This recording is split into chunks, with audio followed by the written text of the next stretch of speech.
Drew, welcome, man. Hello. Just take us through, what went through this process and why you wanted to come to New York. Yeah.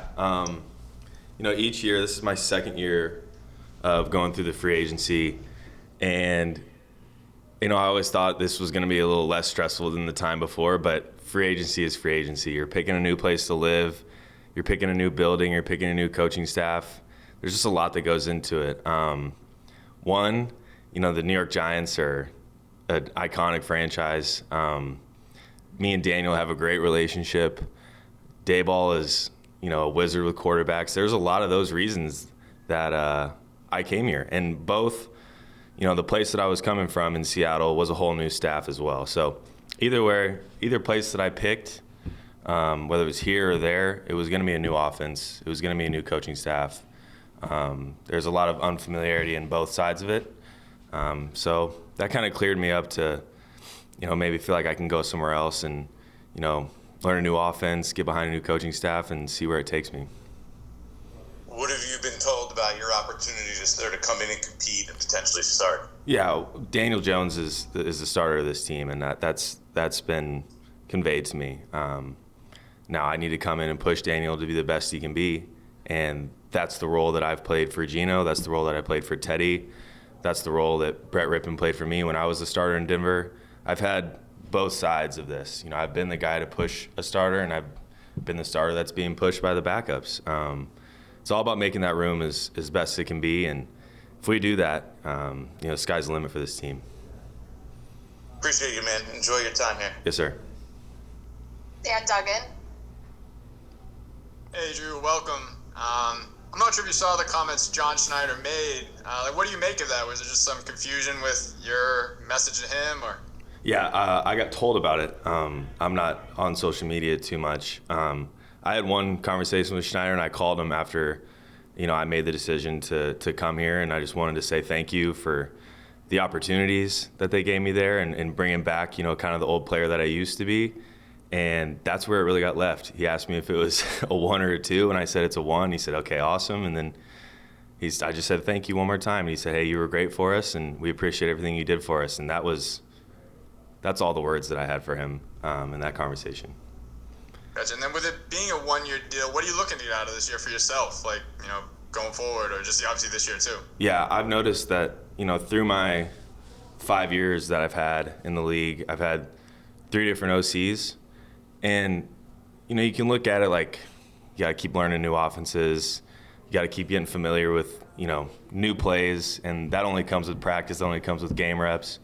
But being able to have those 3 different offenses under my belt and now being able to add a 4th, I feel like I can just, I pick up things quicker.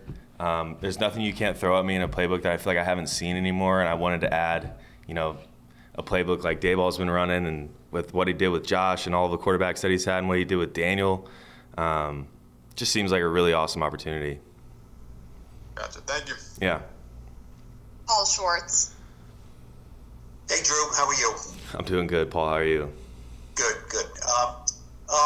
First of all, how do you know Daniel? You said you had a great relationship with him. How did that manifest itself? So, Senior Bowl, 2019, roommates. My roommate was Daniel Jones. We had John Gruden at the time. He was with the Raiders. He was our coach. So we were both a little nervous going to those meetings, him getting up, making us stand up, do the play call out plays that we had just learned a day ago. So we would sit up. I remember both of us sitting there with our books late at night, and it was like, all right, who's going to fall asleep first? Like, who's going to beat the other guy saying I studied more that night? And that was kind of the competitive nature we had. And I had a lot of fun with him that week, and building that relationship with him now, and then being able to come back and, now have a relationship with him here, it's pretty cool. Good roommate, sloppy, not sloppy? No, he was a great roommate. He might have thought I was a little messy at times, but no, he was great. I enjoyed that week with him. He can spin it, man, and I'm just excited to work with him. And how do you look at this next chapter in your career? You know what I mean? It's another team, another new start. You're only 27.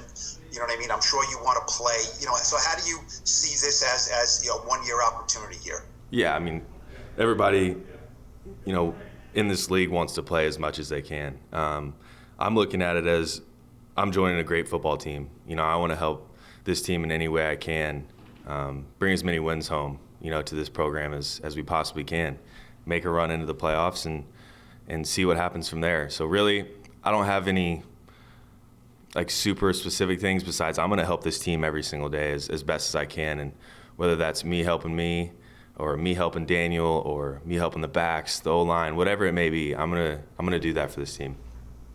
Thank you, Drew. Yes, sir. Kim Jones. Hi there. Paul actually kind of sort of asked the question, Drew, that I was going to ask you, but I'll kind of pivot on the fly here. When you do join a new team, what goes into this, you know, family-wise, personally? You got to learn a new offense. Like, how overwhelming is it in free agency to join a new group? Yeah. Just picture, you know, moving schools as a third grader. You know, that's pretty much what it feels like. You're making new friends. You don't know the bus route. You don't know when you're getting off the bus. You don't know when you're getting on the bus. Like, it's all those feelings that you might have had back then, right now. But, you know, you're a little more mature. You realize what it is. You're excited for the opportunity. You're excited for the new school. You know, like, yeah, there's a lot that goes into it. But with the coaching staff that they have here and the players they have here and, you know, how comfortable I felt with Daniel, it felt like an easy decision.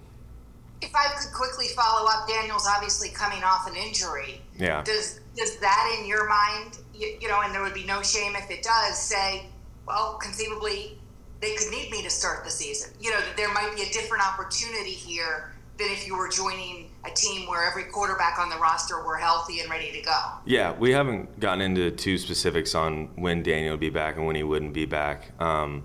I just know that there's, you know, a possibility for me to get a lot of reps in OTAs. That's all I've been told. Great. Thank you. Yeah. We'll take 3 more. Patty Traina. Hi, Drew. How are you? Hi, Patty. Nice to meet you. Welcome. Drew, can you reflect on the growth that you have experienced from first coming in the league? I mean, obviously, you've had some ups and downs. Can you just talk about that growth and where you're at today, you feel in your career, and where your ceiling is? Yeah. You know, I'd say I'm more confident than I ever have been, and that comes with each rep that you add onto your tool belt. There's a lot that I needed to learn when I came into the league, and you know, we caught fire early. We played really well when I first started playing, and then you get into that second year, and then the ups and downs, the roller coaster began, and I felt like I've just learned a numerous amount of things since then. I know I'm a different quarterback. I know I'm a different guy than what I was 2-3 years ago. Heck, my first year in Seattle, I'm a different guy. My second year there, it's a product of being around really good coaches, really great quarterbacks. Gino was amazing to me.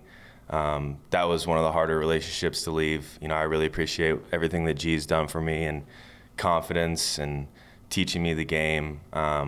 The ceiling is really high, in my opinion. You know, I'm excited to get here and show this place what I'm made of. As a competitor, though, obviously you want to start, but when you aren't starting, how do you kind of stoke that competitiveness within yourself? Yeah, I think you can let it out in other ways. I probably won't go too easy on the first team defense during scout team reps. There's 1,000 different ways, but really, I've had great quarterback rooms in my career that have helped me be the best starter I could be, and I just felt like, you know, when I am the backup, it's my job to return that. People have been great to me. When I was a starter at Missouri, when I was a starter in Denver, the 2 weeks I started last year in Seattle, it's just time for, you know, me to give that back to the people if they are the one and I'm the two. Thank you, Drew. Thank you. Charlotte Carroll. Hey, Drew. Nice to meet you, and welcome to New York. Hi. You brought up Dable and Daniel, but how much are you familiar with Mike Kafka and Shea? And have you had the opportunity to kind of talk with them yet? Gotten to talk to both of them. I think, you know, I'm originally from Kansas City, so with Kafka being in Kansas City there, I've definitely heard a lot about him. I'm excited to work with those two guys. I've had a blast talking to them. Football is going to be football. You know, we're going to talk X's and O's for a majority of the time, but when you feel like you can have a good relationship with the coaches, you feel like you can, you know, talk to them on an everyday basis. That makes it a little more fun, and both of those guys have given me that vibe, and I'm just excited to work with those guys because football is football. They're here for a reason. You know, they're really good coaches. So to be able to mix in them being cool guys at the same time is awesome. What have you heard about Kafka? I have to follow up on that. We'll keep that between me and him and me and the team here. Good things, all good things, all good things. Just fun, good things. I will be following up on that when we deal. Last one, Brian Dunleavy. Hey, Drew, thanks for doing this. Of course. Just two things. What was your pre-draft experience with the Giants? Did you take a facility visit? I think I remember Pat Shermer at the time was the head coach, and I remember him liking you. Did you think there was a chance you were going to end up as a Giant then, and what was your experience? Yeah, I had a great visit here. Mike Shula was the quarterback coach. I spent a lot of time with him. You know, really seeing faces again that I remember seeing 5 years ago. I enjoyed my time here. I really did. Thought there was a chance, but, you know, I obviously ended up in Denver, and, you know, it came full circle. Shermer and Shula ended up going to Denver, and then I leave Denver, and then I'm coming back to New York. It's just, football's crazy, man. It's a cool sport, and I'm just really excited to be here. And the second thing, that the other thing Schneider said was a Baker Mayfield comparison. Do you have any idea that you're getting an opportunity similar to him? Do you have any idea where that came from? Was that Baker Mayfield's name conveyed to you by the Giants or by you to Schneider? Oh, Baker Mayfield is a heck of a football player. We're good friends with the Bake Show, me and my wife and his wife. No. I like talking about Baker, but I did not have a talk with John about Baker.